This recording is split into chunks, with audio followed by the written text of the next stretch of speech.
You are now listening to the fastest show on iSports Radio. My name is Darrell Kinsey Jr., welcoming you to another lap of the Extra Mile for today, September 9th, 2021.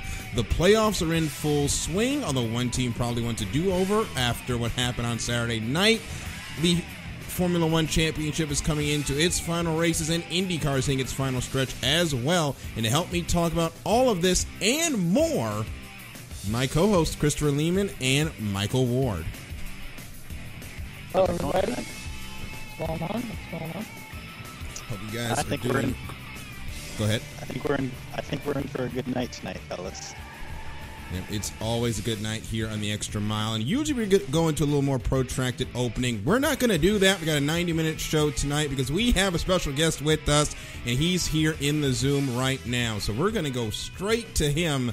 Ladies and gentlemen, back here for the second time. This guy just signed a deal to race with Nice Motorsports for 2 races later on this year. You know him, you love him. The Bone Apple Teeth master himself, Chris Hacker, is here with us. Chris, welcome back to the program. Thank you guys for having me. How are you guys doing this afternoon? We're doing great. Like I told you during our little pre-interview, this is the first time I've actually been home from the day job before 4 o'clock. Had a lot of busyness going around, so glad to finally be here and get to talk to you. And I think the rest of the guys are doing great as well. Yeah, I'm excited. I hope to see Hack Nation pop into the comments with some questions and stuff for Chris. It'll be nice to have Hack Nation support with us tonight. Most definitely. Yep, and if you are listening from the Hack Nation, please get into the chat right now. Drop your questions. We will ask them as the interview goes on. I'm going to make sure to retweet out the link just in case we have any issues with technology. But Chris, got to run your first weekend not too long ago at Gateway. How was your first run in the trucks? So, starting off, I mean, it was like a dream come true. It was pretty crazy. I don't know if I talked about it last time I was on the show, but a couple years back I was out in the seat due to financial stuff. Couldn't really fund it anymore. And I kind of set out myself and I was like, maybe being a NASCAR driver might not be something that will actually happen. And so I was kind of, just hanging out all day, talking to the partners that were on the truck for that race, just taking pictures and all that stuff. I was pretty chill all day, and then I got suited up. We did driver intros, which was pretty cool. Never did anything like that before. We were getting ready to hop in the trucks, and I won't lie, I started tearing up a little bit. It was pretty crazy to experience it, but as far as the race went, it was pretty good. There's a lot of ups and downs. It was like a roller coaster ride, but I went out there and I passed I think 7 cars within the first 7 laps, and then we ended up having an oil line bust. I want to say on lap 13, something like that. So we had to come in. We went quite a bit of laps down, but we got it fixed, and I was able to go back out there. We kind of realized that there was no really fighting for position after that. So we were just just stay calm, put the laps down, learn while you can, and stuff like that. But I believe we ended up running on average P15 lap times, which wasn't too bad. There's always room for improvement, but I do still feel like it was pretty good for my debut. Towards the end of the race, under that last caution, my power steering went out, and that showed me who I was. Physically wise, I realized I needed the gym after that. It was definitely a struggle trying to wheel the truck around the track with no power steering. I got a little blister on my finger from it, but I came into the pits, and Josh, the crew chief, and team owner, he's like, go back out there. He's like, if you don't go back out there, we're not going to finish the race. And I was like, all right. I was like, I don't want to DNF for my first race. So I went back out there, and I put every muscle in my body into the wheel, and so we were able to thankfully finish it. But it was a blast, man. It was definitely a once in a lifetime opportunity. So talk a little bit just about how hard it is wheeling one of the trucks around when you are, within it doesn't have power steering, because we know these things are pretty heavy already. Do you feel all of that? I don't know how much the trucks weigh at this point. I think between 3,600 pounds. Do you feel all that weight when you're trying to turn the wheel? So, my perspective, I will say, is a little bit different because I do have the brachial plexus injury, so I do a lot of my driving with my right arm. It was pretty hard. If I were to describe it, a lot of like gym heads, I guess you could say, will understand this term, but it pretty much felt like I was maxing out on my reps at the gym for like a good 15 minutes straight. The hardest part was trying to shift without having to use my left arm to hold the wheel while shifting. And what I would do actually is I put my left heel on the bottom of the seat, and then I would pinch my left hand in between the steering wheel and my knee to kind of just hold it somewhat straight while I shift real quick. But yeah, it was really difficult. It's I don't know if you guys have ever tried to turn a car with the motor not running or something like that, but it's somewhat like that, maybe a little bit harder, but it definitely put me in my place, that's for sure. I can imagine. I'm gonna let Christopher and Michael get in here with some questions for themselves. Chris, you got something? Yeah, and I don't want to, you don't have to get into the full details of the emotional aspect of it, but because I hate it when people ask those really emotional things that are kind of obvious. But what is the moment that it kind of hit you? Going in, getting your seat fitted, getting fitted for the truck. That's one thing, but what was the moment for you where you said, holy shit, I'm in a NASCAR truck right now, about to go take a race? I get these little scenarios while I'll be driving my car and a really good song come on, and I'll get hyped up a little bit, I guess you could say. And so periodically from whenever we signed for Gateway, I would kind of get happy and hyped up and start screaming the song at the top of my lungs. But this like I said earlier, I was pretty much just chilling all day at the track. I wasn't it really didn't hit me until 2 minutes before I hopped into the truck, 2 minutes before I put my helmet on. That's when it actually was dreams are coming true here, I guess you could say. Yeah, that's an awesome feeling. I'm really happy that you were able to experience that. And yeah, it's just awesome that you're on the show to share it with us and be with us here tonight. Kind of coming in, I was actually going to ask you this anyway, but what type of music does Chris Hacker listen to in the car? Oh man, that ranges actually. I'm weird with my music. My go-to, it depends on the day. I sometimes listen to rap and I sometimes listen to country. But my go-to would probably be some Hank Williams Jr. I like him a lot. The other day I was listening to Moneybagg Yo and Drake and stuff like that. But it changes a lot actually. Probably within an hour I'll go from country music to rap music. So it's just for instance, if Congratulations by Post Malone comes on, that's something that'll hype me up before a race and stuff like that. But yeah, definitely Hank Williams Jr., David Allan Coe, stuff like that. I'm definitely usually always listening to. Yeah, I'm kind of all over the place with my music too, but I'm not the guest of honor tonight, so we won't get into what I listen to. We can talk about me another day. Let's see, Michael, do you got anything? Oh, actually, quick, have you watched Drive to Survive yet? We kind of gave you homework last time. I have not. It honestly. Oh no! You said it. Is it on Netflix? Yes. Okay, tonight. I'm watching that tonight. Okay. Send you guys a picture on Twitter of me watching. Please do. We want to see the proof that you watched Drive to Survive. I won't send you a picture. I'll tweet it. Okay. Yeah. Okay. Yeah. We'll be looking out for it. I would probably. What do you think, Daryl? Just start with season 3, probably. I would say just start with the most recent season because it goes through different seasons of F1, so it's not episodic like that. So just start with the most recent season 3, and then you can go back and watch the others whenever you want. It's a good series, and I guess I was gonna ask, would you want to see?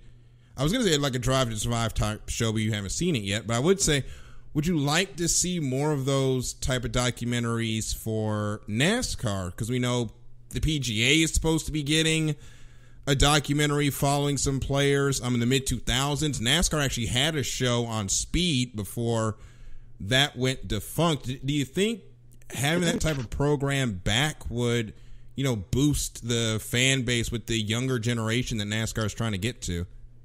Isn't 23XI getting, or 2311? Aren't they getting one? I believe they are. Yes. That's not on Netflix. That's supposed to be on Netflix, right? Yeah. Yeah.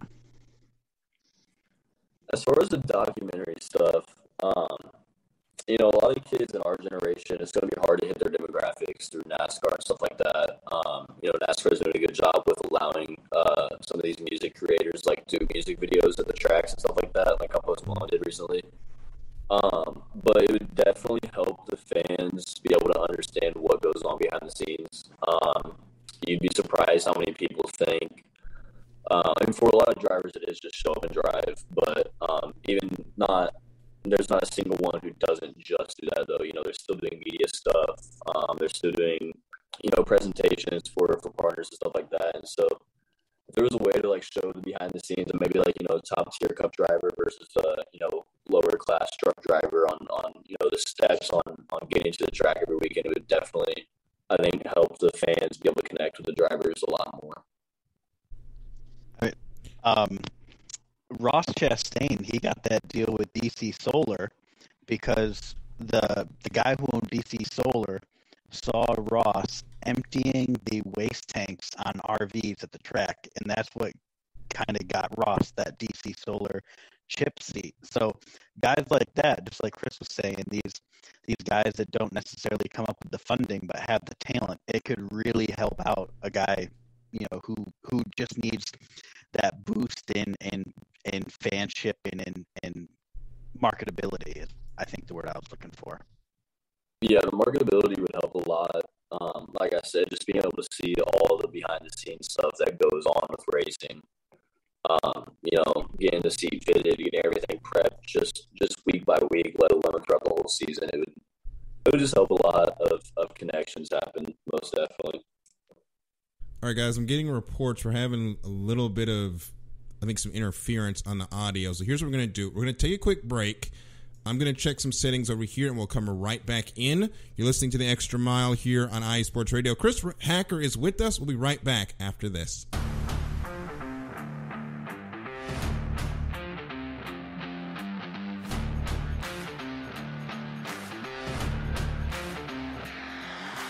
What's good, fight fans? It's your boy, Marcus Rose Great. Here to give you what you want. Here to give you what you need. Yeah, man. Yeah. I'm coming to you live, straight from your mama's basement with a crispy white tea. They're coming to you live every Tuesday at 10 p.m. Eastern Standard Time. Powered by IE Sports Radio, your direct feed for all that is sports.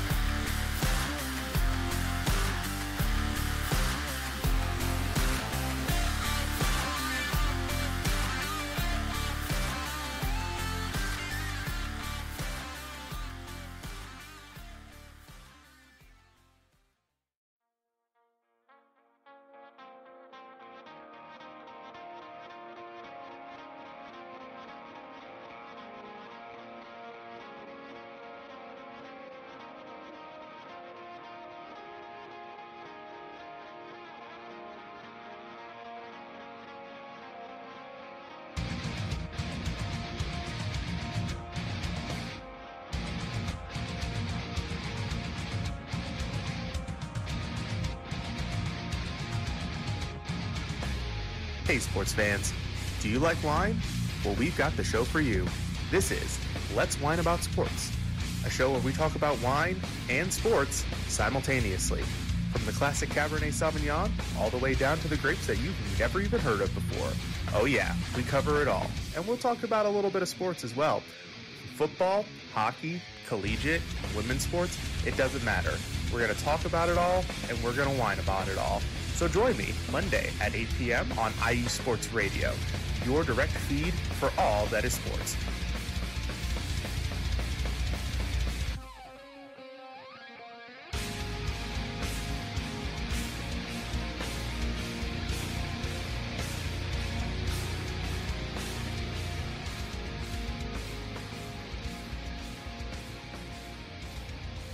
Going out. All right, ladies and gentlemen, thank you so much. I apologize there for the technical difficulties. I think we should have it patched up now, so we're going to continue with our interview here with Chris Hacker. And Michael, you were up for the question, so I'm going to get out your way and let you go. All right. So, do you, besides, sim racing, do you do any other type of gaming? Like, do you play Call of Duty, Apex Legends, any of that? I would actually stream Call of Duty every now and then. I haven't streamed in I don't know, maybe 2 months now. I was here for a month, or when I say here, I mean in Charlotte. I was here for all last month getting ready for Gateway, and then I'm here all this month getting ready for Vegas. So I haven't streamed in a while, but I would stream Call of Duty a little bit here and there, and I'm actually really bad at it. I'm not good. Some days, man, I'm pretty sure you're great, man. Some days I'm cracked. I'll get some pretty good kill shots and stuff like that. But other than iRacing, it's just mainly that. I'll do Call of Duty every now and then, but it's hard to play because my computer is set up to my sim, and I got a little sim seat that's on the ground. And so what I got to do is I got to put a 2x4 piece of wood on my lap, and then put the keyboard in there. And so it's a little bit of a struggle, but just got to improvise a little bit. Right. As someone who has played those type of games before, I can tell you do good for the first 3 matches, and they start putting you with people that actually professionally play the game and mess, and all of a sudden it's your fun time is over. Yeah, exactly. Oh man. You end up in a match with Nick Merckx or something like that. Hey, I wouldn't be mad. Or Tim the Tap Man. Oh man. I would just drive them around the whole match. I'm your chauffeur. You're their private driver. Just reminds me. I don't know if it means I'm old or out of the streaming game, because I have no idea who you two guys are talking about. Oh man, they're like Modern Warfare. They're like Warzone streamers. Okay. They were. I think they got off it actually. Nick Merckx, yeah, he plays Apex Legends now. Yeah. One of the kids that I work with, he won 4 or 5 Fortnite battle royales in a row, and then he got put into a lobby with Ninja. Oh God. So yeah, it's okay. Ninja's not that good. He didn't get killed by Ninja, but and this is one of those things. I swear I saw him in the game, but I don't think so. But I do know that he sent a photo that Ninja had won his round or that match. Okay. And we've talked a lot about gaming here, and weekly on the program we talk about our exploits in various racing games. Chris is there on iRacing. Have you ran into any of the Hack Nation while running on iRacing lately? So I haven't been on my own account or anything for iRacing. Okay.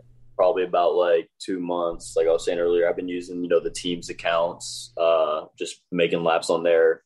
Atlanta Racing, the dude I was talking about on our break. I think I was running, I want to say it was trucks at Pocono. I can't remember exactly, but he just hopped in the match and started doing his, announcement voice and stuff like that. And I was like, bro, your voice is amazing. I was like, I gotta what are your socials, all that stuff. And so that's how I met Atlanta Racing, actually, and we become pretty cool friends within the short time that we known each other. But previously, when I was like streaming a lot of stuff like that, I would run into people who'd recognize me and stuff like that. I don't know if they were exactly from Twitter. They could have just been like from Instagram or something like that. But every now and then I run into some fans, which is pretty cool to just sit down and talk to them and race with them. And I see you've been doing a lot of good work with the fans there on Twitter. You've been following back people. You're sending out the hero cards. And then I've noticed the daily bone apple teeth pictures of whatever you're eating. Talk about where that came from. Bro, so I don't know exactly where it came from, but back in like 2017, 2018, me and my friends, we'd probably like go out to eat at like, some Mexican restaurant or Buffalo Wild Wings back at home. And I'm a little goofy sometimes. And so like food would come, and right before I dig in, I would just be like bone apple teeth. And like my friends would just like chuckle and stuff.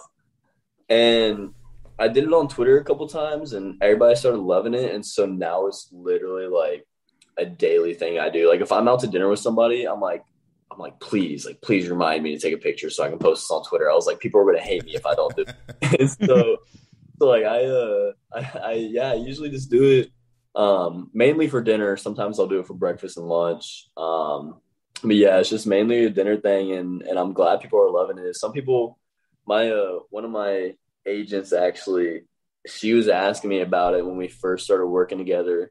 She was like, "What's bone apple teeth?" And I was like, "Bon appetit." And like her face of realization that like just popped up. It was pretty funny to see, but yeah, I mean the people are loving it, so gotta continue it. It is something I look forward to on Twitter every day. I specifically scroll the feed looking for the bone apple teeth tweets. Soon after this, there will be one, so be ready for it. Cannot wait. I will definitely tweet it out. Have you gotten any bone apple teats from fans? Oh yeah, you have no idea. People will tweet like bone apple teeth at Chris Acker, then others will be like say the magic words like at Chris Acker, and then I'll reply back and I'm like bone apple teeth, and that's the best part is like people interact with it, and I don't know if I talked about this last time, but that's what puts a smile on my face with this racing stuff. Like a lot of it is business orientated, so you gotta like stay focused, stay serious and stuff like that, but to be able to hop on social media and laugh with the fans and connect with them definitely puts a lot of weight off my shoulders, because it's just happy to see. Mm-hmm. And I see you got a partnership now with, I believe that's Charred Flags that I have written here. Talk a little bit about that. Yeah, so Charred Flags is a company based out of Rochester, New York. And what they do is they take they pretty much an oak tree starting out, and they cut it up, and they make oak flags out of it. And I don't know if you've seen pictures of it, but they do a bunch of different designs. Not only flags, they do clocks, little decor stuff around the house. But they cut it in probably, I would say, 2-inch wide little slabs. And then this is for the flags at least. And then, they'll char, they'll just take pretty much a flamethrower. I've seen a video of it, but it's pretty much like a flamethrower, and they'll burn it, and then they'll set those up like side by side and connect them together, and then they're able to imprint pictures onto it. I asked him how he did it. He told him it was a secret, kind of like the Krabby Patty formula, but they do some pretty cool work. They surprised me at St. Louis with a flag with me on it and stuff like that, which it's cool to see in pictures, but when you see it in person, it's like you're just like, whoa, like this is a pretty crazy piece of art right here. And PJ, he's the owner of it. He's put a lot of faith in me, which I can't be more happy for. He's a really down to earth dude, and I'm glad to have been able to meet him. I met him at Mid Ohio at the Xfinity race, and we were just chit chatting. I didn't exactly know what he did or who he was or anything.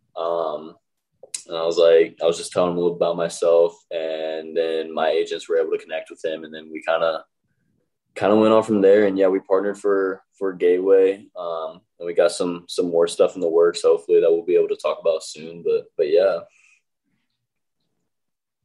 Well, Yeah, that sounds so awesome. I've seen those clocks too. They look great. Are you coming up to Watkins Glen next year? I mean, I haven't made it a plan to yet, but I can easily be there. Yeah, I could easily be there. I was going to say you should come up and do a facility tour. Yeah, I mean, I can go see the place, because I don't know if you remember, I only live about 40 minutes from Watkins Glen, but Rochester is right around. I go up to Rochester a couple times a year. I mean, it's only 30, 40 minutes away. That's why it's kind of cool to see them connecting with you, because they're a local company for me. They're 30, 40 minutes away. So it's kind of cool seeing like upstate New York, kind of being represented. I saw, when you were racing, I saw the, Charred Flag Factory, Rochester, New York. And it was one of those things where it was just kind of cool as a fan to see like, hey, that's like, I go to Rochester all the time, it was just fun seeing it on your truck, of you of all people. If it was somebody else, I probably would have just been like, oh yeah, that's kind of cool. But it's like, hey, Chris Hacker, I know him. I talked to him. Yeah. That's awesome that, that someone local to me is, helping kind of jumpstarting your truck's career. It's just kind of cool for me, like personally, to see that. Yeah, like I said, he's a really great dude. He's super down to earth, and he's put a lot of faith in me, which I can't be more blessed for. But we're definitely gonna make it worth it. I definitely feel like I got what it takes to kind of climb up the ladder pretty quickly, especially with this upcoming races that I have. It's going to be some pretty good equipment. So I think we're gonna have a good rest of the season. So we got a couple of minutes left. We know you're going to be racing at Las Vegas and Martinsville later this year with Nice. Which one of those tracks are you the most excited for? I'm a huge fan of short track racing, but that's when there's banks. So I'm not 100% sure on which one I'm more excited for. I will say that I am a little bit more nervous. And I wouldn't say nervous, but more worrisome for Martinsville, just because if there is a big pileup, there's really not anywhere to go. But I know Vegas is going to be a blast. I heard Vegas is a lot like Charlotte, and I did pretty well there. I'm going to be able to, kind of take what I learned from there and apply it to Vegas. But, I'm stoked for both of them, honestly. I really didn't think that I would be in the position I am. But we're here, and so we're living it to the fullest right now. All right, Chris. Well, thank you so much for joining us once again. I know you got a bunch of sponsors to thank for getting you where you are, so I'm going to let you do that while we get ready to go to break here. Yeah, I mean, Charred Flag Factory obviously is a great one. ARS Construction, they're amazing. They were a blast hanging out with at Gateway, honestly. They put a smile on my face the whole time. Charter Realty, Adams Flooring, they're amazing. If it wasn't for them, I wouldn't be doing what I'm doing. So, they're definitely the best people in my life right now, and I couldn't be more thankful for them. All right, Chris, thank you so much for joining us once again. We're definitely going to have to get you back on. This was a lot of fun, so thank you so much, and bon appetit. Most definitely. I'll see you guys later. I'll be watching for that Drive to Survive photo. Oh, I'll warn you, it might be like around like 11:30 to midnight tonight, but it will I'll be asleep. You'll have to see it in the AM, I guess. I'm curious what Hack Nation will think of you watching a Formula One show. Like, I'm wondering, is Formula One going to have a sudden new boost in viewership, or people are going to be like, what the heck are you doing, Chris? Oh, man. They're going to start coming up with conspiracies. They're like, Chris Hacker to Formula One 2022. Hey, William. I'm pretty sure there's a U.S. team that needs a driver right now. Yeah, maybe two. I'm open for any doors that are open for me. Honestly, I'll go down any path at this point. Chris Hacker, Haas F1 team. Let's go. Yeah, that's even if Haas is there next year. Let's be honest. Let's be honest. All right, Chris. Thank you so much, and we'll be in touch soon. All right, thank you guys. I'll see you later. Yeah. See you. Thank you. It's really fun getting to talk to Chris Hacker. Thank you all so much to Hack Nation that came out and listened to the program. I want to apologize there for those little technical difficulties. I think it's fixed on this end. I don't hear any crackling on my end. I know what that is, and I'll talk to you guys on the break about what that was. But the joys of technology, and of course, we don't use the system that often.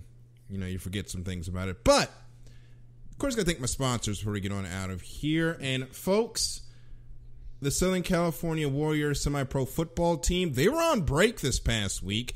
They're going to get out there to play the Inland Empire Kings this Saturday, and we're hoping they come home with yet another victory. And folks, the world of semi-pro sports is unlike any other sports organizations, and players get out there to play in hopes of so many different outcomes, whether it's teaching to get film or playing to get film, to try out for professional teams, big-time colleges, or just playing to stay in shape. No matter what, all semi-pro players have one thing in common, and that's playing for the love of the game. The SoCal Warriors have been on a quest to earn titles and give players that second chance since 2017. Whether you're in Southern California or anywhere else in the world, give semi-pro sports a chance. If you love your sport, you may get that second chance you've been waiting for as an athlete. Join us on Twitter at SoCal Warriors, Instagram at Southern California _Warriors, and Facebook at Southern California Warriors. Thank you so much to Southern California Warriors for sponsoring IE Sports Radio, and we'll be right back after this. Attention, all sports fans! If you're someone who wakes up each morning with lists of sporting events to go along with your to-do list for the day, then you just might be a diehard. The world of sports is as vast as the ocean is deep, including the major leagues, the minor leagues, the college, and everything in between. This is me, your boy Larry B of IE Sports Radio, welcoming you to join me every Monday evening at 4 p.m. Pacific, 7 p.m. Eastern on The Defining Moment, a show that focuses on what really matters in the sports world, sports themselves, and nothing outside of them. Once again, tune in for The Defining Moment with me, your boy Larry B, every Monday evening at 4 p.m. Pacific, 7 p.m. Eastern on IE Sports Radio, right here on Spreaker.com. We'll see you there.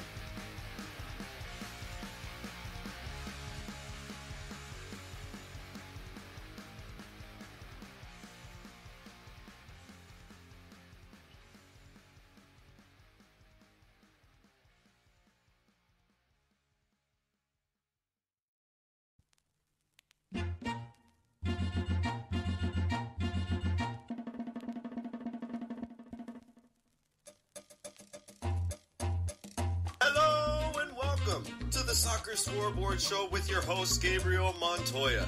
This is the show for soccer, football fans, or whatever you call the beautiful game. Every week, I tackle the latest and greatest news from around the soccer world. From the English Premier League, to the World Cup, to MLS, Liga MX, and more.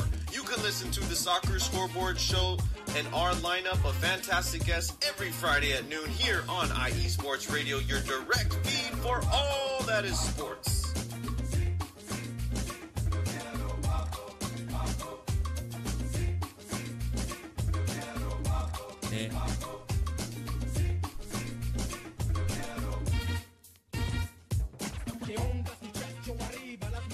And we're back here in Extra Mile IE Sports Radio, your direct feed for all that is sports. And folks, are you looking for a background check service to help check a new hire on? Let Kit Freeman take care of that for you. Kit founded and has managed Background Check International since 1994, and he's here to help you with the screening process. Contact Kit and let him help make the hiring process that much easier. This business is used for professional background checks and not for the use of any crimes such as identity theft or any other illegal activity. You can find out more on the social media at bcint.com and Background Check International-BCI. Thank you so much to Background Check International for sponsoring IE Sports Radio. Well, ladies and gentlemen, we're back here. We're going to talk F1. Daryl, Michael, and Christopher with you this evening. The Dutch Grand Prix, well, what we thought was going to happen did happen. Max Verstappen dominated the race. And we thought, it's pretty much going to be a ho-hum evening talking about Formula One. And then about everything decided to kick off with silly season this week. Chris, do you want to take people through just a sampling of the changes? Yeah, so possibly the worst kept secret in recent Formula One memory is George Russell finally being the heir apparent to Lewis Hamilton. He signs with the Mercedes F1 team, not Williams, but Mercedes. And then kind of something that I had saw coming. And I think anyone in the F1 industry, or at least on Twitter, probably at least heard some whisperings of, but and maybe I'd be curious about you, Michael and Daryl, what you thought of the announcement that Red Bull has actually given Williams Alex Albon. And that was the most interesting kind of trade deal I've seen. Because let's not lie, Albon's not bad. He's not bad, and I think putting him in this seat is a good move for him, because what they're trying to do is like take a top tier driver and put him in like a more recreational seat, kind of like how Gasly's in AlphaTauri, and he's kind of killing it right now. I think that's what Williams needs right now. You mean George Russell's not doing it for him? For Williams? See, George Russell's doing it for Williams, but the thing is, George Russell, he's going to Mercedes. He wants a faster seat. And, Albon, he's kind of coming back and trying to get back into the swing of things, because I always think that Albon went to Red Bull too quickly. Yeah, I would agree with that. And I think he needs time. He didn't have time to actually adjust and develop more skills of his own. He was kind of thrusted into the thick of things insanely quick. And then pulled out way too fast. Exactly. So I'm thinking like him at Williams gives him a chance to, and then like Williams is, let's be honest, Williams is getting faster. So if Williams keeps on this pace like they are now, I think him being at Williams for a while is a good thing. And then maybe if Red Bull wants to, they can move him back into Red Bull, or if he proves himself, he can move into a faster seat. But I think right now, I think him going to Williams is like the best thing to happen. I think all of us really believe that Albon did not get a fair shake when he ran with Red Bull. He got pretty much thrown in the seat and said, "Survive or die, Alex." And Alex never got a chance to get used to the car. So I'm excited for him to get a second and real opportunity at Formula One. And that kind of just what happens with like any of Verstappen's teammates, because it's like Red Bull is very for Verstappen. So it's like when they build a car for Verstappen, and like the other driver kind of just has to, it's like the other driver has to adapt to his driving style, and like every F1 driver style is just completely different. So, well, go ahead. No, you go ahead. You finish. It's like I think the thing that got caught out Gasly was the thing where like the car was more suited for Verstappen, and Gasly tried to like add some things on that would make it a lot more easier for him too, but they just wouldn't, do that.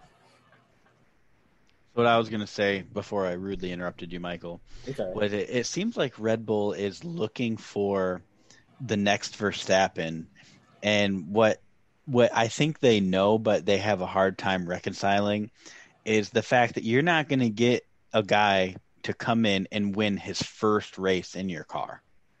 Like everybody knows Verstappen, he comes to Red Bull and he wins his first race with the Red Bull car, becomes the youngest winner in Formula One history, and you're not going to have that again. Well, and I think that's what Red Bull, with Gasly and Albon, it seems like they're searching for that young guy who's just going to come in and light it up. And maybe they realize after, Albon and Gasly are obviously two very talented drivers. Right. And I think they realized we we messed up. We messed up with both of them, and I think that's why you've got Perez in that seat right now. And this is something that we can dive into if you guys want to. We don't have to, but part of this Albon deal is that there's whispers that Williams might be kind of switching their allegiance over to Red Bull, and that would make it interesting because Red Bull already has AlphaTauri, and so now you're looking at a second team that Red Bull can throw development drivers into. Let me stop you there. Mercedes has their nails too dug into Williams to just let that happen. I'm not so sure about that, Michael, because there's been rumblings that Mercedes and Alfa Romeo may also be getting ready for a partnership when the new engine regulations come around. So there's a lot of moving pieces and realignment when it comes to teams and engine regs, from what it sounds like. I mean, the thing about it is, like, I feel like they can't do anything with Aston Martin because Aston Martin is pretty much owned by somebody else. So they're kind of like a private team. You can't just move people around. So Mercedes is gonna want a team where they can move people around as they will. So I don't think they would just let Williams go like that from their partnership. Now, if Williams has the money and everything to go independent from Mercedes, that is fine for me. But for right now, I don't see that happening. I mean, we're still talking about 4 years away, though. Yeah. But the thought is, so the details is that the Albon contract with Williams it almost seems more of like a loan, like you'd kind of see in more like in European soccer. Yeah. Is that because Red Bull still has future options with Albon? It's just he's just in a Williams car for 2022, and I think that's where. And you know what this also reminds me of, Chris? What's that? When Carlos Sainz drove for Renault. Yeah, he was still part of Red Bull at that time, so he drove for Renault for like a year. Yeah, so what I've been hearing is that and this was either I don't know if you guys listen to other Formula One podcasts, but I listen to Missed Apex and WTF1. I like WTF1. I love them so much. Do you listen to Missed Apex?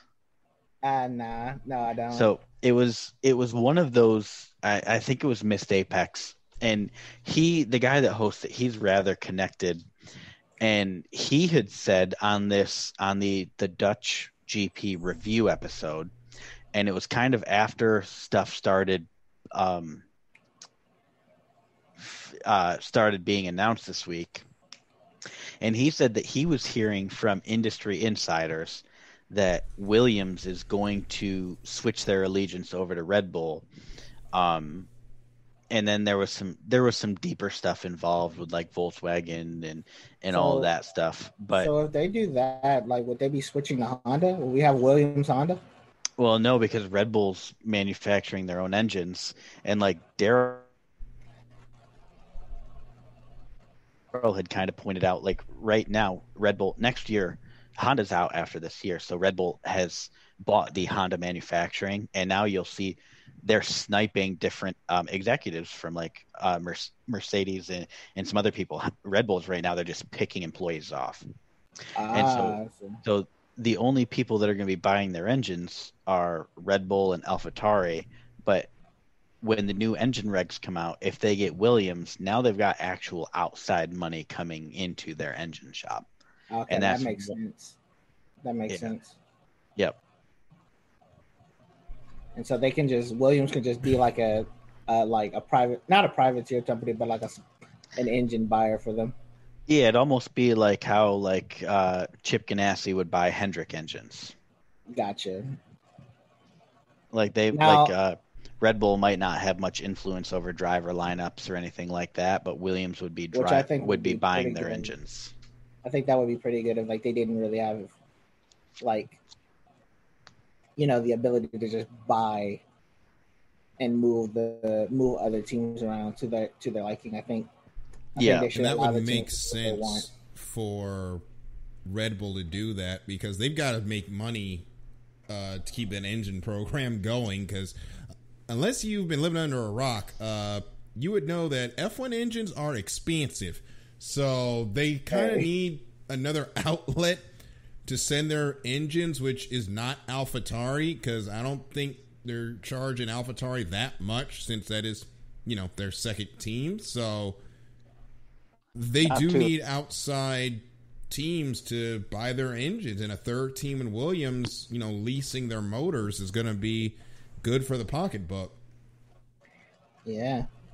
Not to change the subject, guys, but Jeff Cluck just tweeted that the first NFL touchdown was scored this season, and immediately after was a Chase Elliott Chevrolet commercial. Nice.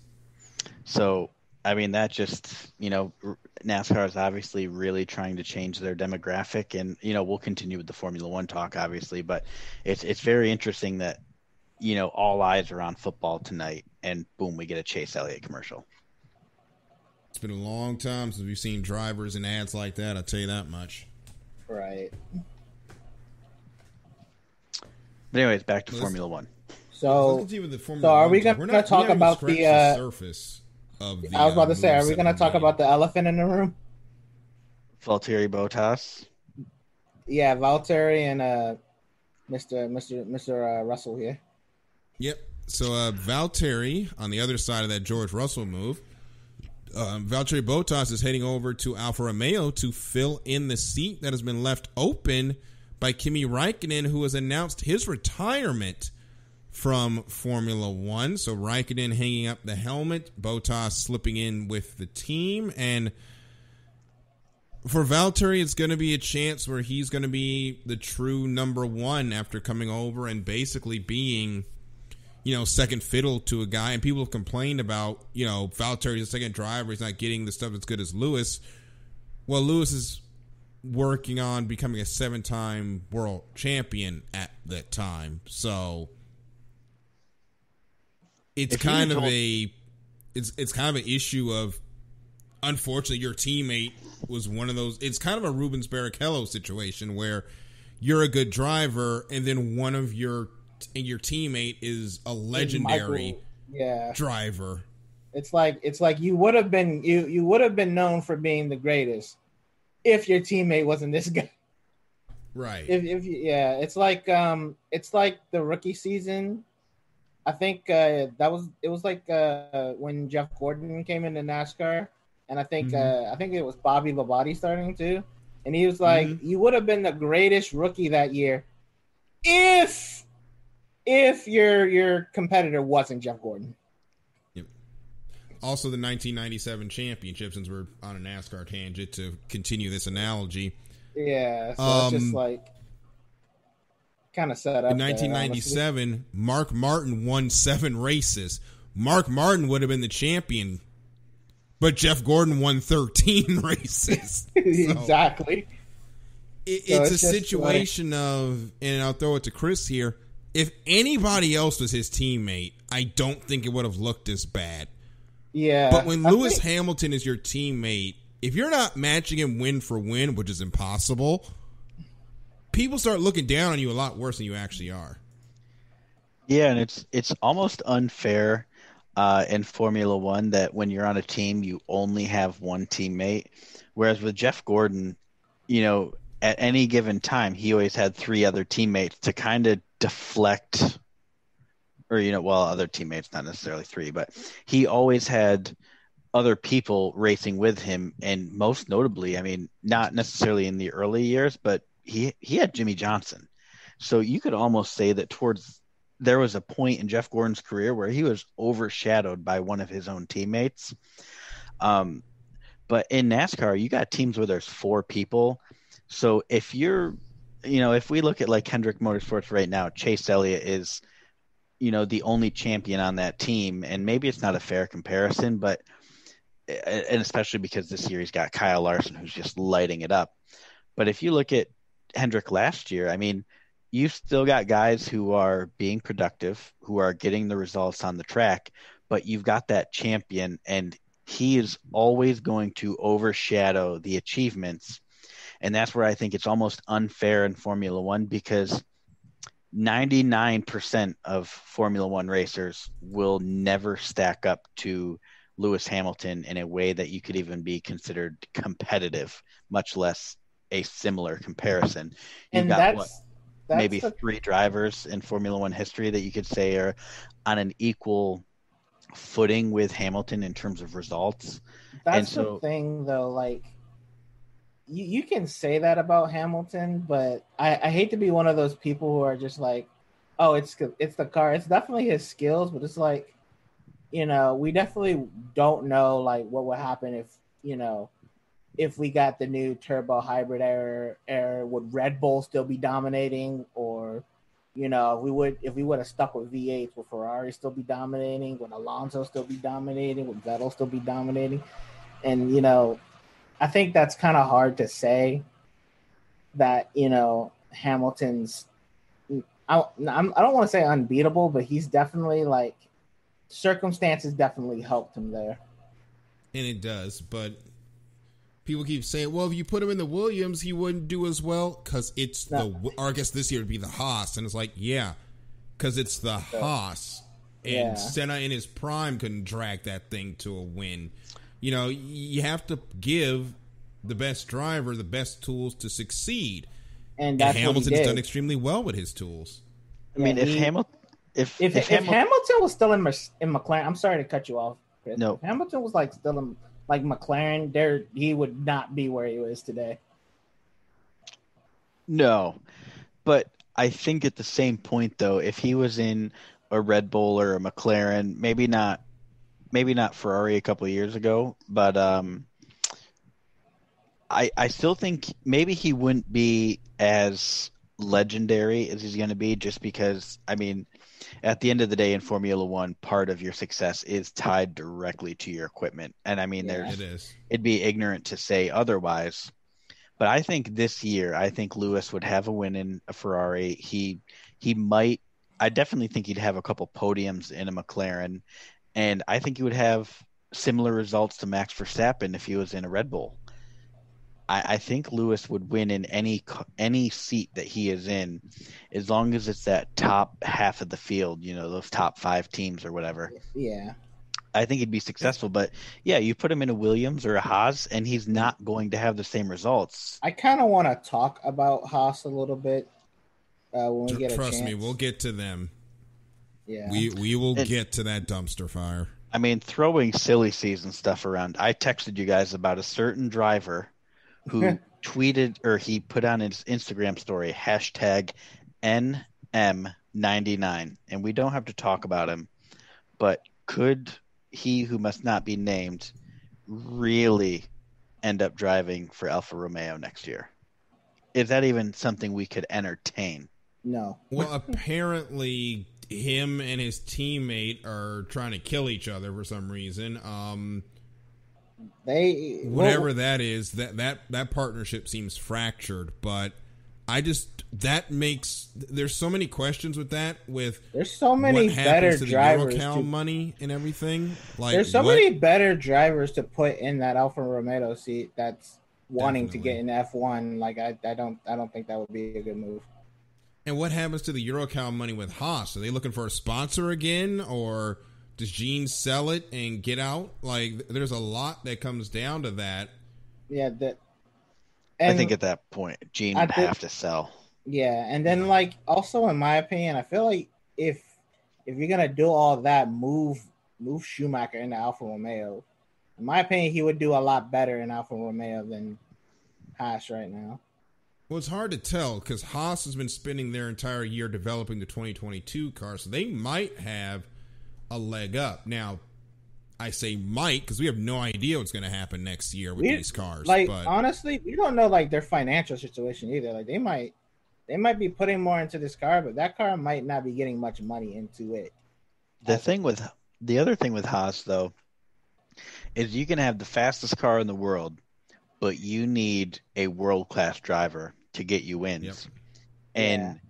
And he who must not be named will never podium. He just doesn't have the skill set. He ain't. And so Haas might come out, and if you put Lewis Hamilton or Max Verstappen or Charles Leclerc, they might come out next year and they could have the fastest times. They could win every race in that car, but they are not going to win with the two drivers that they have in right now, specifically he who must not be named. Can I say like the big issue though about that though? It's the fact that they're both rookies. Like Yeah, like Schumacher doesn't have that. Like, yeah, he talks to Sebastian Vettel, but like if he was Vettel's teammate, he would learn a lot more personally from Vettel because they can exchange data and everything like that. But here we're talking about two drivers who let's face it, they don't like each other. no. He who must not be named has gone on to say that their relationship is irreparable. Yeah, they really don't like each other, and I think that makes for a really toxic environment, especially if you're racing, because we know this happened with Mercedes, where you're dealt with two drivers that just didn't like each other. Well, I think this whole Haas team is just ready for 2021 to be over. There's not a person on that team who's just not like, okay, 2022. And I think as long as Haas has he who must not be named, I don't think they're going to get results. I just think that he's a real downer to the team. You're just going to have that scenario where like it's going to be like a Ferrari 2010 scenario where it's just like you have one guy doing really good competing and you have one guy that's just kind of there. Not to make it seem like Massa isn't great, but Felipe Massa, like his prime came and left, and he just wasn't there anymore. I think if Massa at the time was not very good at Williams. Yeah, so I'm just like, I don't think, that would be a good. They need both players up there, and I don't think he who should not be named and Schumacher would be a good mix-up because you'll have Schumacher doing, excuse me, really well. And then you have he who should not be named, just spinning, blocking people on their flying lap, and just everybody will hate this man.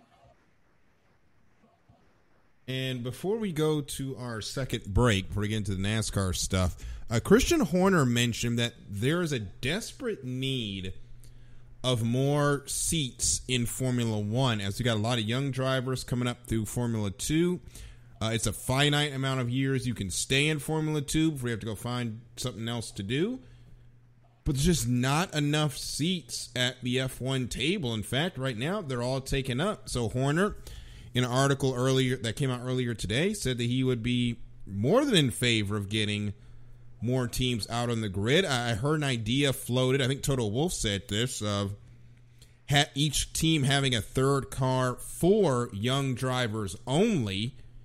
So I want to talk to you guys about the thought of expanding the Formula One grid back to 26 cars, or maybe even getting a 30 car grid with the third car for, young drivers.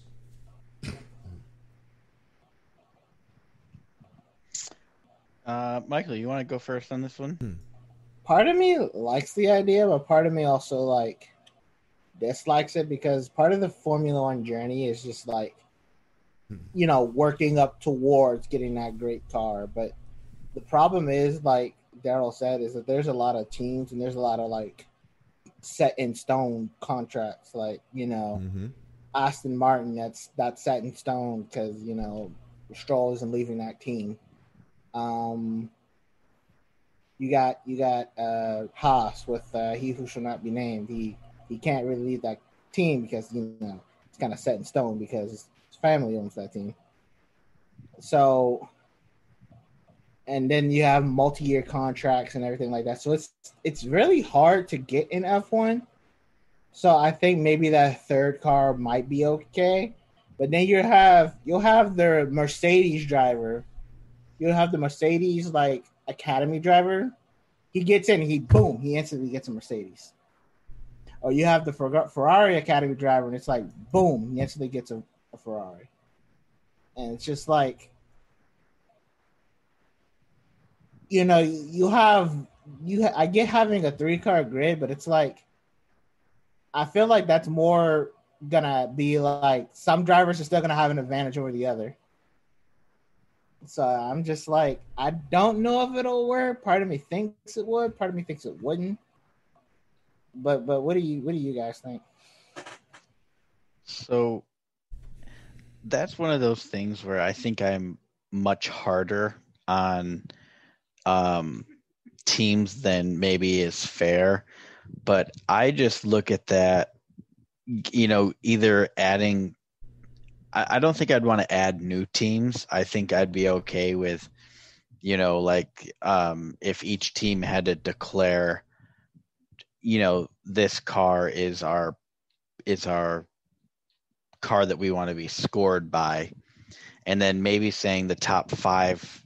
You take your original 20 cars, and then the top 5 teams get a third car. And then that gives the bottom teams, hey, if we do really good, we could get a third car. Mm-hmm. Almost kind of like if you guys, and this is something that Drew Hagenbaugh of the Soccer Scoreboard would be familiar with, is the way that the Bundesliga in Germany works, which is a soccer league, is that the bottom couple teams in the Bundesliga, they move down to Bundesliga 2, and the top couple teams at Bundesliga 2 move up to Bundesliga. And it would almost be something kind of hybrid like that, where maybe the top couple teams would get that third car, but if the lower teams came out with speed, hey, we'll give you a third car. I would just worry about issues where you have teams who, I'm not going to mention any names, but there are teams that we all know in NASCAR that own many charters, and they just don't put in any effort. They're not concerned with good finishes. They're just padding their bottom line. And that's the only thing that I'd worry about with Formula One. The nice thing about, one of the things that I really enjoy about Formula One is that, even with the exception of Haas, even the Williams cars, which I think you guys would probably consider the 9th best cars on the grid, they're competitive. So teams 1 through 9, you have actual competition for, and then you have Haas. So, that's just kind of how I feel. I don't know about you, Daryl, but I'd be curious to hear what you have to say about it. I think I'd rather see more teams than the current teams trying to have a third car and then try to juggle that with the, I guess you want to call it, salary cap that we have, or spending limit is more akin to what it really is, because that just throws more into trying to figure this thing out. And if you wreck one of these cars, that's your development severely hampered, because remember, you got to build parts for 3 cars now instead of 2. So I would probably want to see more team, as in more cars on the grid from outside teams, than the current teams trying to put a third car together. Yeah. Like I said, the only thing that I would worry about is you've got teams that would come in and they would not have the, let's face it, I mean, the only time that you could really let new teams come in would be 2022 when we've got the new aero package. Otherwise, you are instantly years of R&D behind. You are millions of dollars behind.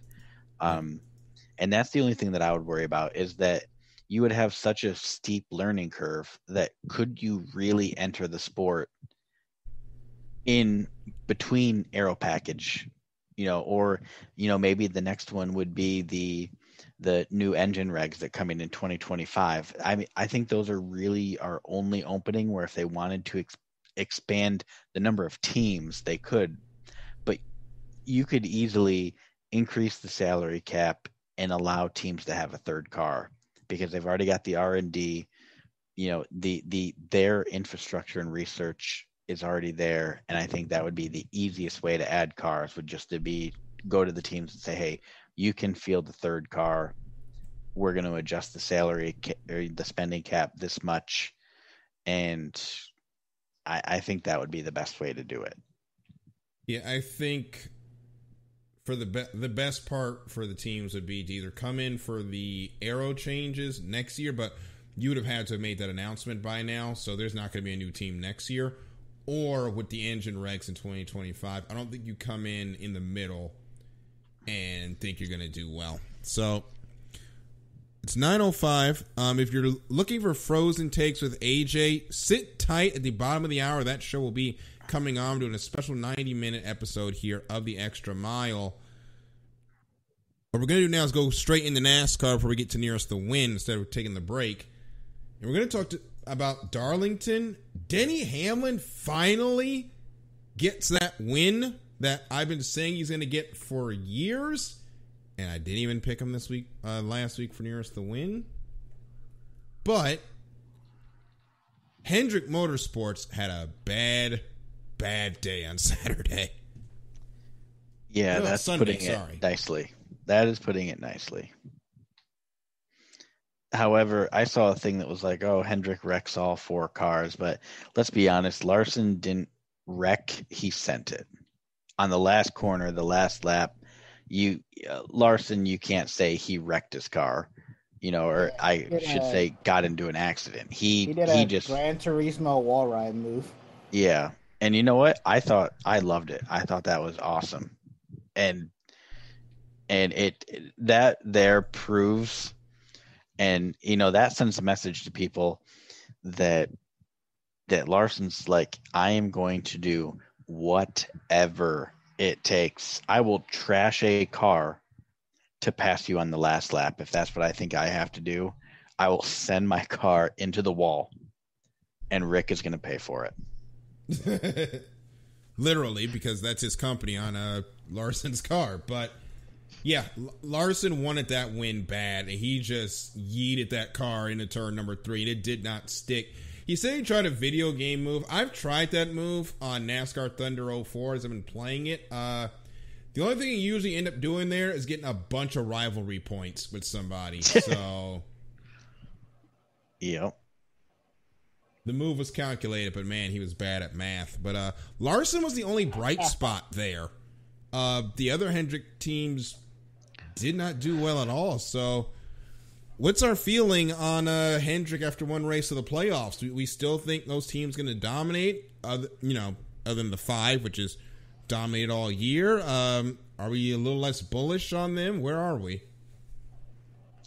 So, I guess as a Hendrick fan, the Alex Bowman thing, I mean, you tack the wall at Darlington. It's called the Lady in Black. It's called the Darlington Stripe. I mean, people just hit the wall. It's inevitable. It's going to happen every race.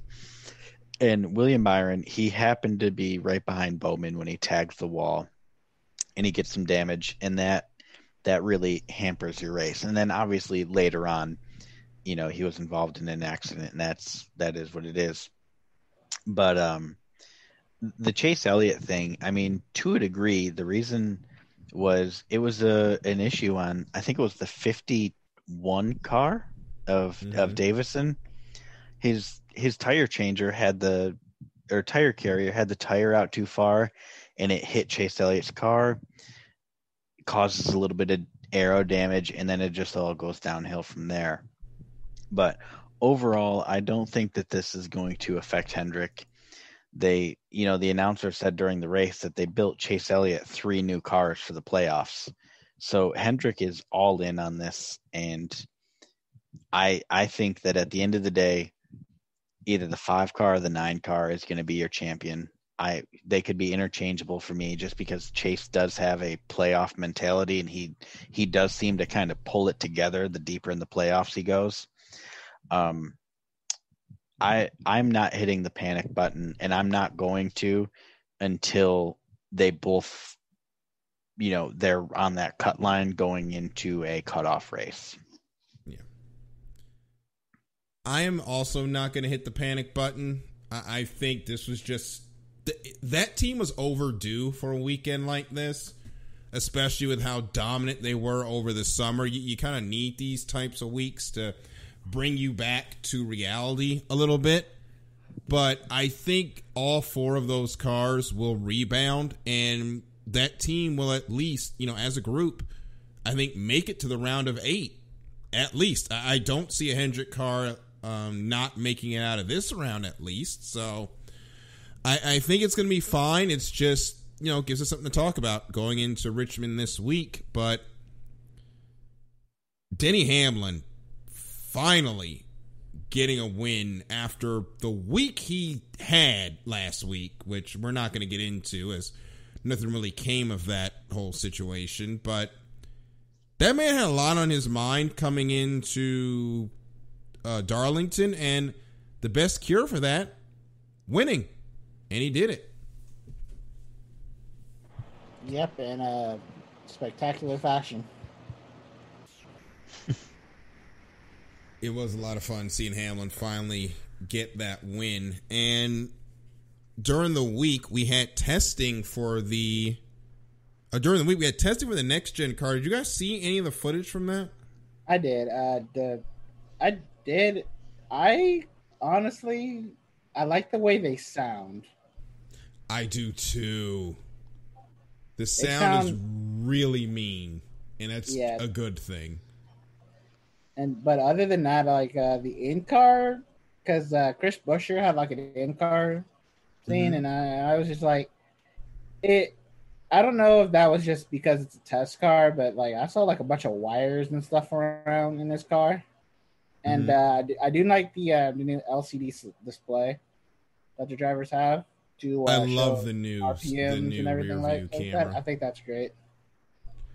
Yeah, and with that rear view camera, they don't really. Some have mounted it like the mirror. Others have mounted it like a little panel to the right side. That really takes away having to have that clear strip for the spoiler for the driver to attempt to see out of, which they really couldn't see out of anyway. And as you see, the spoiler is now all one color. But there have been questions raised about how that camera will do with a crash. Well, if it's damaged that badly, typically they ain't coming out from the 5-minute clock anyway. So it's nice to see that technology advancing in the Cup cars. The drivers seem to like it. Gives them a better field of view than with the regular mirror that they had up there, which is good. But, Michael, the concerns that we heard, again, heat. A lot of the drivers at Daytona talking about these cars were really steamy. Yeah, I think better. I think they need to get better with the in-car cooling conditions, because it's typically better to have a car where a driver can race long distances in, and I think if these cars are extremely hot, I don't think drivers are going to be able to last long driving in them, because they would have to consume a lot of bodily fluids. And I know there are ways that NASCAR drivers are able to consume fluids during a race, but heat is heat, and the body is the body. So I just dehydration is definitely a thing. So I think they would have to rework the in-car heating systems, cooling systems. If I could just go ahead. Just say if I could butt in, it'd be nice to just shorten the races. Like the heat wouldn't be an issue if we made the races a little bit shorter, and like the days of the 3-4 hour races, we don't need that. I'm inclined to agree with you, actually. Something in that 2 hour range would be nice, especially if we're going to keep racing at 3:00. Yeah, I said it. I think the only races that need to be that long are the plate races, the Coke 600, and maybe Bristol Night. I think everything else needs to be 300, at most 400 miles. We don't need to do, we don't need to run 500 miles at Atlanta. Oh, and the Southern 500, obviously. But we don't need to run 500 laps at Atlanta. We for darn sure don't need to do 500 at Texas. Yeah. And that's especially with what they've done with that track. But some of the races are going to have to be shortened, and I think we need to start really considering shortening the schedule. Now, I don't know what that means for TV and everything, so that's probably why it won't happen. 36 races is too much. Like, I know that was brought in during the boom period, but there's no need for this schedule to be really longer than 28, in my opinion. So we really need to clean up a lot of the double races at certain tracks. I don't think we need to go to 2 races everywhere. You know, the Atlanta 2 date is great, but I can live without it. Texas doesn't need the 1 date it has, the way they've ruined that track, I'm going to be honest. Yep.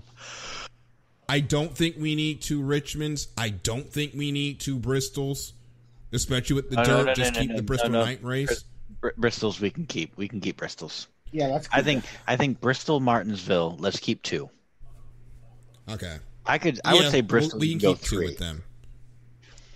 But I really enjoy Bristol. I enjoy Martinsville, and I think that they are great for playoff cutoff races.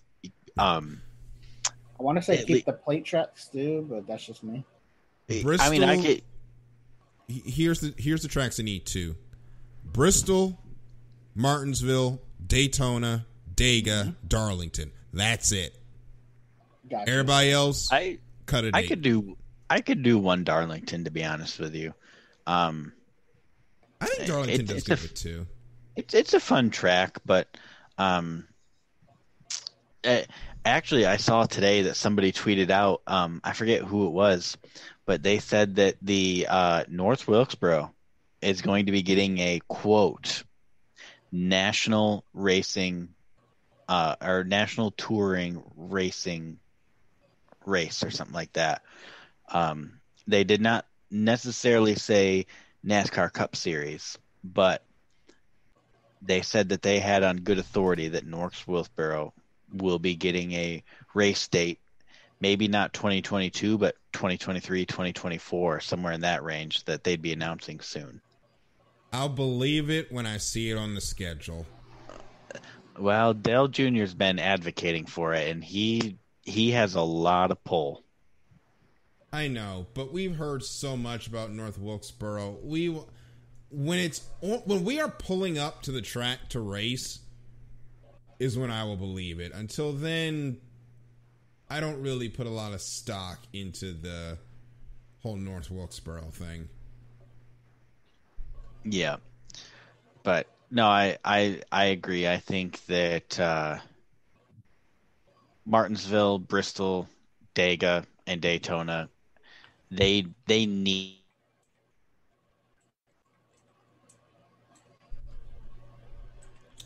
I think we may have lost Chris.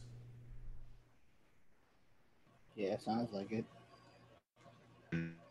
Nor the Daytona one. I think the Roval is unique to Charlotte, and I would like to see it stay there. Now, I also think Road America was just a little too long for Cup cars. COTA was perfect, but Road America, we had that one caution that was 4 laps, but it lasted 30 minutes. And I know but mostly me is going to catch some heat for that. But I didn't enjoy Road America. I don't really like it as a track to begin with.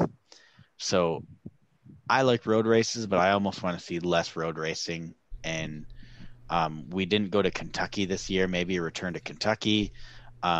There's just other avenues that I would like to explore, especially with second Cup dates for Pocono and Atlanta and those types of tracks too. Okay, guys, now that we're talking about this, all right, I'm going to be wild. I know this is not going to happen, but hear me out here. NASCAR returns to the twin ring Motegi. Come on.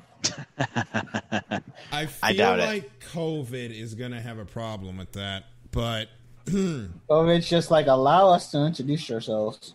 Yeah, who knows what variant we're going to be dealing with next year, the way this is going, but that's a complaint for another time. Now I would like to, I do think it would be fun to see a NASCAR F1 doubleheader at COTA.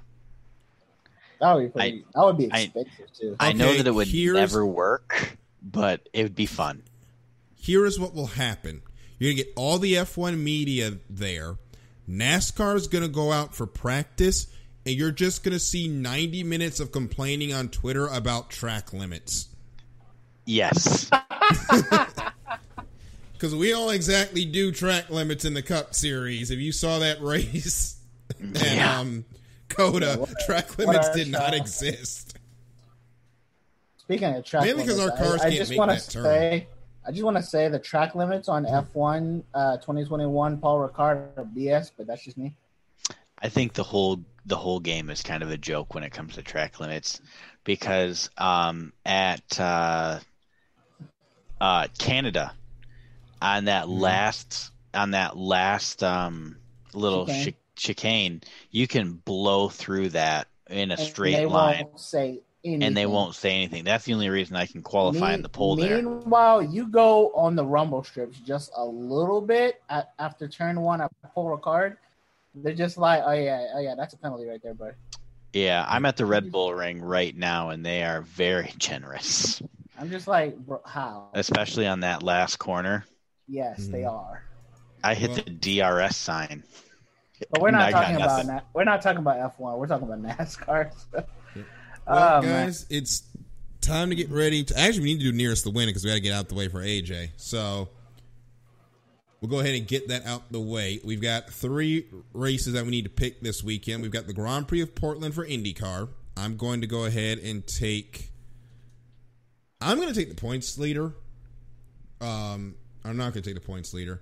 I'm going to take Alex Palou to win this race and come roaring back in the points championship. As far as NASCAR at Richmond, I'm also going to take someone in the points come roaring back. Chase Elliott's going to win that race, and Lewis Hamilton going to take the win at Monza. Christopher, Michael, who you got? I'll go first, Michael. So Monza. So I picked Verstappen last week. Otherwise, I'd pick him. But I think.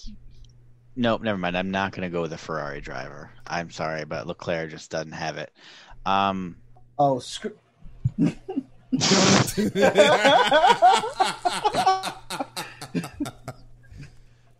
think I know who Michael's pick was going to be. Yeah, I'm going to go. I'm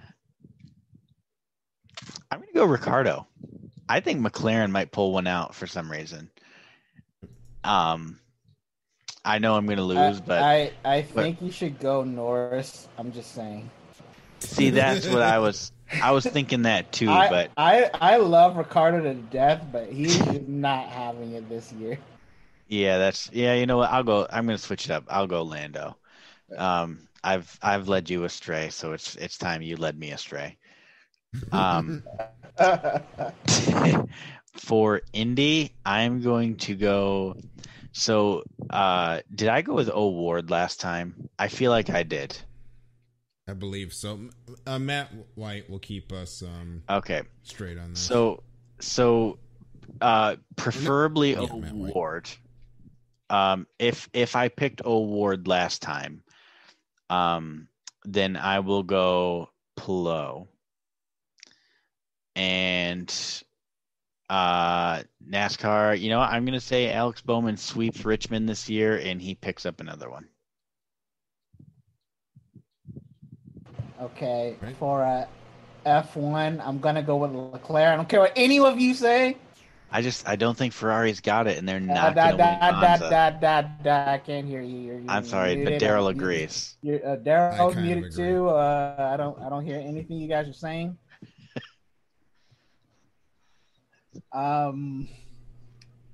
IndyCar, I'm gonna go with. I want to go with Newgarden because Newgarden keeps winning when I don't pick him. But I'm going to go with. I've never gone with O'Ward, so I'm gonna go with O'Ward. And NASCAR, I'm going to go with Christopher Bell. Christopher Bell is a bit of a crack. Okay. NASCAR pick. Well, folks, if you want to participate in Nearest the Win, tweet out who you think's going to win this weekend with hashtag Nearest the Win. We'll get you in the drawing, and this is usually when I do the long drawn-out ending. We're not going to do that this week. Ladies and gentlemen, this is coming up on Saturday, the 20-year anniversary of, without a doubt, one of the darkest days in our nation. And I know Christopher as a New York native and Michael and I as D.C. natives, this day upcoming on Saturday hurts more than most. 20 years ago this week was the last time the world would be normal as we knew it then. On a unassuming, warm, cloudless Tuesday morning, 19 hijackers took over 4 aircraft. 2 of those jetliners hit buildings, the World Trade Center in New York City. A third impacted the Pentagon, while a 4th was heroically taken off course by its passengers and crashed in a field in Shanksville, Pennsylvania. 3,000 Americans died as we all watched morning national TV news. It's changed our world the way we know it, from how we go to sporting events to how we get on airplanes. Security, safety, everything as we knew it changed on September 11th, 2001. And as we go into that 20th anniversary, I just want to remind people out there to be kind to their neighbors. And no matter who did what or what faith they so erroneously believed they were doing their acts for, that any acts against individuals from that religious group, especially on a day like Saturday, does not show the best of our American ideals. It doesn't show the best of the civility that America is supposed to stand for. Because whether black, white, Christian, Muslim, man or woman, or that technicolor rainbow in between, we all lost something on September 11th. And we need to remember as a nation to be the best of what we are and not let the worst consume us. And we will go to break. We will actually go to the end of the show. Frozen Takes with AJ is next. And we will leave with a moment of silence for all of those that we lost on September 11th. You will never be forgotten.